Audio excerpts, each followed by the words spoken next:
Hi, welcome to Lecture 11. This time we're going to talk about some things that are some easy rules for calculating derivatives that most people find fairly easy, although you've got to work a little bit to memorize one of these rules. These are the rules for calculating derivatives of products and quotients. So we'll start with the product rule, and here is what it says. First of all, let's suppose that you have this function that's made up of two other functions. So you take this function f of x and another function g of x, and you multiply them together. And if you multiply two functions together, what do you suppose you get? Well, no surprise, you get another function. And I'm going to call it p for product. So p of x is the product of f of x and g of x. And so the question is, what is the derivative of p? So that would be p prime of x. And the product rule is what tells us how to calculate that. Now, in the previous assignment, whenever you had a product, you had to do multiplications or some other kind of algebra trick in order to get it to work. But there is a formula for calculating the derivative of a product, and here's what you do. You start, if you're lazy like me, then you just write down the first thing that's there, which is f of x. You just copy f of x. And then you multiply that by the derivative of the second term, that's g prime. And then you have to add the second term, copy it, and then multiply by the derivative of the first. Whoops, that should be an f right there. So f prime. So here it is in English. If you want to take the derivative of a product of two functions, then you take the first function times the derivative of the second, plus the second times the derivative of the first.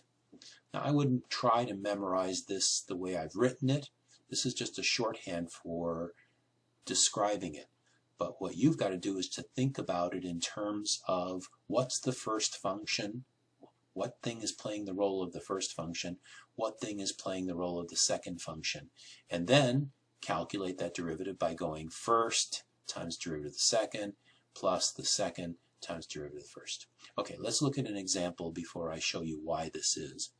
Let's take the problem of calculating the derivative with respect to x of something like the square root of x times e to the x. Now, this is one of those problems where you could not do it earlier. I mean, you could do this. In fact, I will do it. I will change from radicals to exponential. That's a very good thing to do when you're taking derivatives, because it's much easier to deal with exponential expressions. Not that x to the 1/2 is an exponential function, it's just written in exponential form. E to the x is an exponential function. Okay, so we got to calculate the derivative of this, and I can't combine these. I would like to, because that might save me some work, but the x is not the same as e, so I can't combine the bases together, and 1/2 and x are different, so I can't do something tricky with the laws of exponents. So what I can do, though, is use the rule that I just wrote up here that says the derivative of the product is the first times the derivative of the second plus the second times the derivative of the first. So what's playing the role of the first, what's playing the role of this f, is this first function, x to the 1/2. And what's playing the role of the second function, g, well, that's e to the x. So the derivative of that product would be the first, x to the 1/2, times the derivative of the second. So I can just write the derivative of e to the x. Now don't get confused here. The derivative of e to the x is e to the x. So I'm really writing the derivative of the second, even though it looks just the same as the second.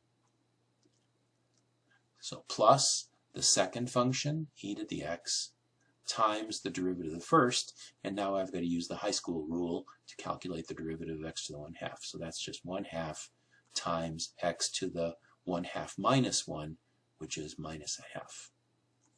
And that, folks, is a perfectly good answer. You could factor out an e to the x if you felt like it. You could rewrite these things in radical form, and probably an answer in the back of the book is going to rewrite this as 1/2 square root of x, and maybe bring that e to the x up on top. So you might see an answer in the back of the book that's got this, and then maybe e to the x, square root of x, or maybe it'll factor out the whole thing at the e to the x and leave you with square root of x plus 1 over 2 square root of x, maybe something like that. But any of those answers is correct. I wouldn't go through any more work. If you see something that simplifies really, I mean things that cancel or really ridiculously simplify something, then do it. But here, there's really no point in rewriting this expression at this point because it's not clear where you're going from here, what problem you're going to do. So there's no sense in trying to simplify when you don't have to. Okay, so we'll do another example in a few minutes, but before I do that, I want to answer a question that comes up a lot, and that is, why is this true? I mean, why can't you just take the derivative of the first thing, derivative of the second thing, and multiply them together? That's what you would like. Well, let's go back to the situation where p of x is the product of the two functions, f of x and g of x. And what is it that tells us what the derivative of p is? And the answer is the definition. The definition of the derivative, p prime of x, is what tells us how to calculate that derivative. So we have a definition for p prime of x, and it really doesn't matter which one I use. Let's go ahead and use the h form. So it's the limit as h goes to 0 of p of x plus h minus p of x divided by h. And while we're at it, let's go ahead and substitute out what p is in terms of f and g. So we get this limit back again. Limit as h goes to 0 of what? What's p of anything? P of anything says take the function f at that anything and multiply by the function g at that anything. So p of x plus h must be f of x plus h times g of x plus h. All right? So that's what the product function does to x plus h. And then you got to subtract what the product function does to x, and that's easy because you could just copy it. It says it right here what p does to x. It does f of x times g of x. And then you got to divide all that by h. Okay, the question is, what do you do now? Because what you'd really want to do is you'd like to get this f term, f of x plus h, and this guy over here, f of x, and you'd like to bring them together. Unfortunately, there's no way to do that. Similarly, you'd like to get this g term here together with the g term there, g of x plus h minus g of x. Wouldn't that be nice? Because we've seen that before. Unfortunately, there's no rule that lets me do that. You might remember when I did this for the sum of two functions, I had f of x plus h plus g of x plus h minus the quantity f of x plus h plus g of x plus h. And then the rules of algebra just allowed me to bring the f's together and the g's together, and then I was rolling. But here I'm kind of stuck. So I need a trick. And the trick here is a really nasty one, and one that you might say only somebody who's absolutely insane would ever think of. But I guess if you thought about this problem for 6 months at a time and didn't think of anything else, you might be crazy enough to try something like this. So what I'm going to do is take this f of x plus h, g of x plus h, and I'm going to subtract and add something before I subtract this f of x, g of x. So what I'm going to do is I'm going to subtract, how about f of x, g of x plus h. Now that's an odd thing to do. I'm just subtracting this. Now I can't get away with that. I mean, that's not legal. I'm not allowed to change the problem. So quick, before the problem changes, let's add it back in again. So I add f of x, g of x plus h. And now I have to finish by subtracting that other thing that I've left for the end, f of x, g of x. And all of that now is going to be divided by h. Okay, let's just double check that I didn't cheat. I have my f of x plus h, g of x plus h, that's from here. I've got my minus f of x, g of x, that's from back here. And then I've got a minus f of x g of x plus h, and a plus f of x g of x plus h. So these two guys cancel, and I really do have what I had before. Now that seems like a crazy thing to do. I've now complicated this problem incredibly. But what I can do now is I can factor. I mean, look at this. I've got a g of x plus h here. At least I can partially factor. I've got a g of x plus h here and here. And I've got an f of x here and here. All right? So what I can do now is write the limit as h goes to 0 of, and I'm going to factor the g of x plus h out of here. And what does that leave me with? It leaves me with here f of x plus h minus f of x. That sounds familiar, doesn't it? Okay, let's move over here. What do we have left over here? Plus here, I'm going to factor out the f of x. So here comes f of x out, and what does that leave me with? Leaves me with g of x plus h minus g of x. Okay, so let's double check and make sure I didn't lose anything. I lost the minus. No, didn't even lose minus sign. I think I got everything. This g of x plus h distributes across these two and gives me that. This f of x distributes across those two and gives me that. And that whole thing is now divided by h. Okay, let's split this into two fractions right here. So this plus can be split up into two fractions, and I've got the common denominator h. And then I'll have two fractions added together, plus I'll have this limit. And the limit of a sum is the sum of the limits.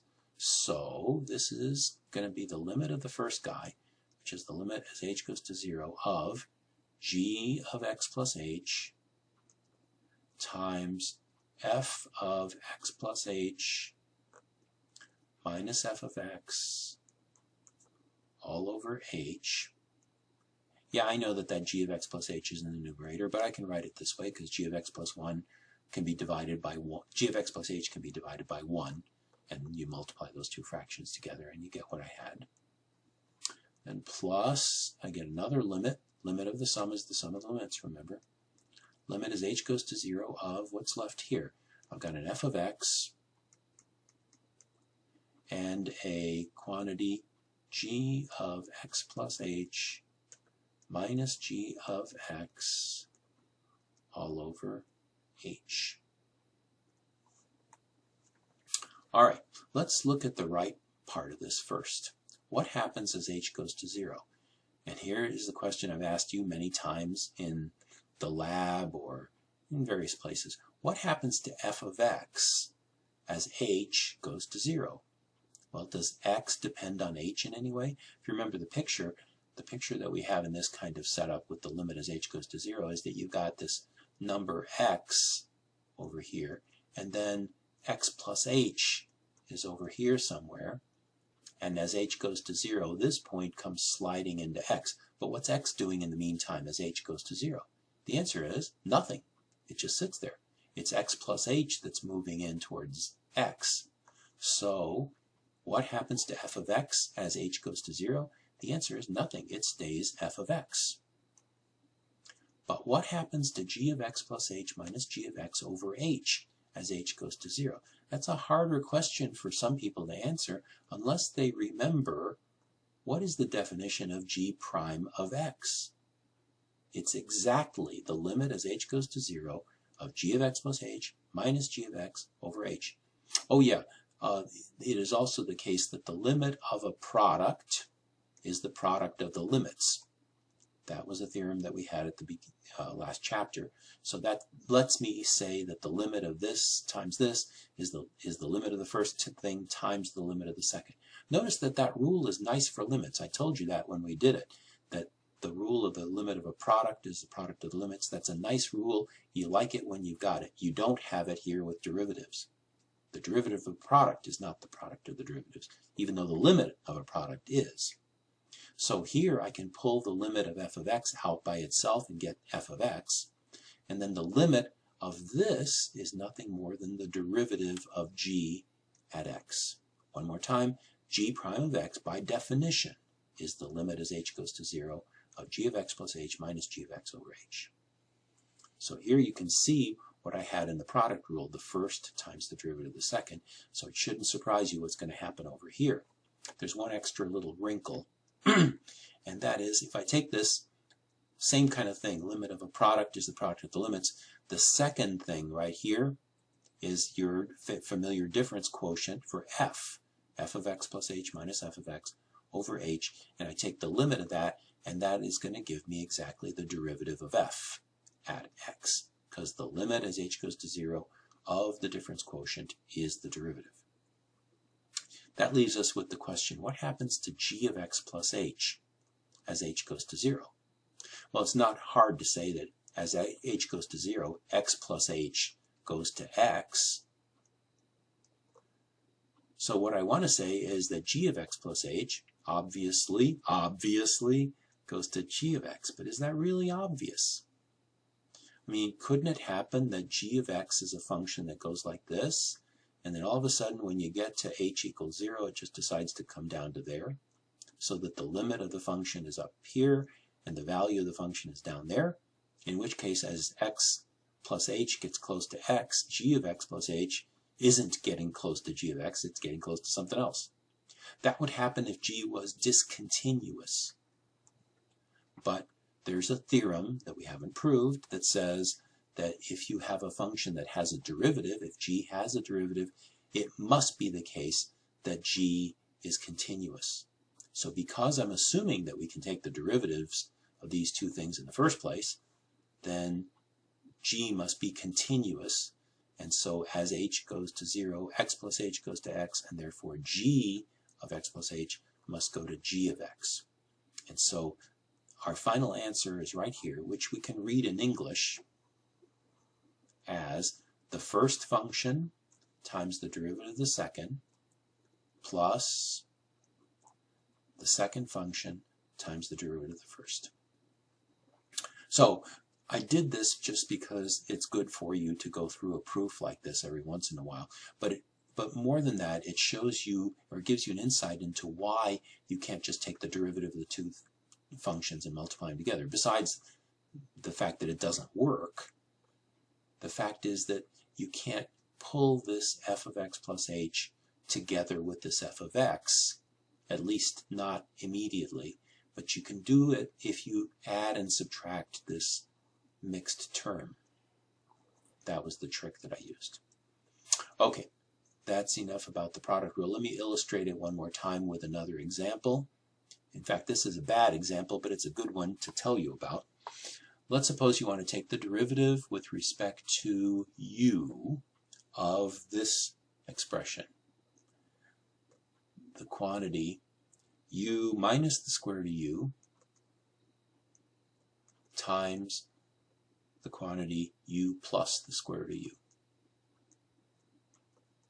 Now I am going to do this with the product rule in a minute, but let me tell you first of all that I wouldn't even dream of doing it with the product rule if this were the problem that was given to me. Not unless somebody says, you got to do this using the product rule. Because when I look at this, the first thing I see is an a minus b times an a plus b. And a minus b times a plus b becomes a squared minus b squared. And that's really good when you've got radicals. It's going to make the radicals go away. So in fact, what this really is the derivative with respect to u of the first squared minus the second squared. And as soon as you take the second squared, you got the u, the square root of u becoming just u. And so the derivative of this is really easy. High school rule tells it to you instantly. 2u minus 1. End of problem. But I want to do it with the product rule just to illustrate one more time how you can do this with the product rule.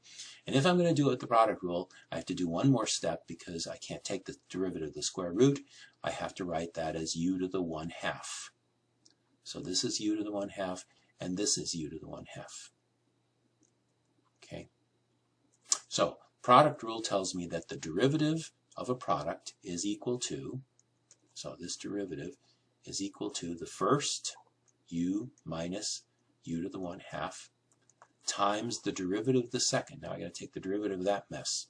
So it is the derivative of the second is, you know what, I'm getting too confused to do it this way. So let's just write it in a slightly different way. I wonder if I can undo that.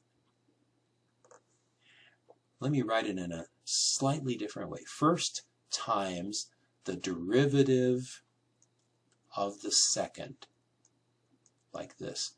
This lets me illustrate even better what I'm doing. So this is half of the product rule. The first term times the derivative of the second, and then I got to go plus the second times the derivative of the first. Derivative with respect to u of, what's the first? U minus square root of u. Okay, so let's do that. What do you get? U minus u to the 1/2 times the derivative of this guy. Oh, and I didn't write it in exponential form, did I? This is u to the 1/2, right? So the derivative of this is going to be the derivative of sum, so that's not bad. It's the derivative of u, which is 1, and then the derivative of u to the 1/2, which is going to be 1/2 times u to the power 1/2 minus 1, or negative 1/2. So that's the first times the derivative of the second. And then we got to go plus the second, u plus u to the 1/2, times the derivative of that thing. So the derivative of the difference is the difference of the derivative, so I'm going to get the derivative of u, which is 1, minus, and then remember that this is u to the 1/2. So the derivative of that is going to be 1/2 u to the minus 1/2. And that is it. That is the answer. Now, you might say, that is horrible. It looks ugly. Can't you simplify that? Absolutely. But from this point on, this is algebra. And it should be simplified, but I don't really want to take the time to do it. And I don't want to do it particularly. I mean, look at, you'd have to FOIL this thing, or one way or another, yeah, you'd have to FOIL it. You multiply this all out, multiply this all out, and then all kinds of stuff is going to cancel, but in the end you'll end up with this 2u minus 1. All the radicals are going to go away, and that's what you get. Anyway, if you had done this on a test, you'd have wasted a lot of time, but I wouldn't take off points, because if you carried through the calculations correctly, then you know it's a correct answer. You could stick this into Maple and make it simplify it for you, and it would come up with the answer. All right, we still have to do the quotient rule. I think I will split the video at this point, and we'll just do the quotient rule and some examples of that in part B.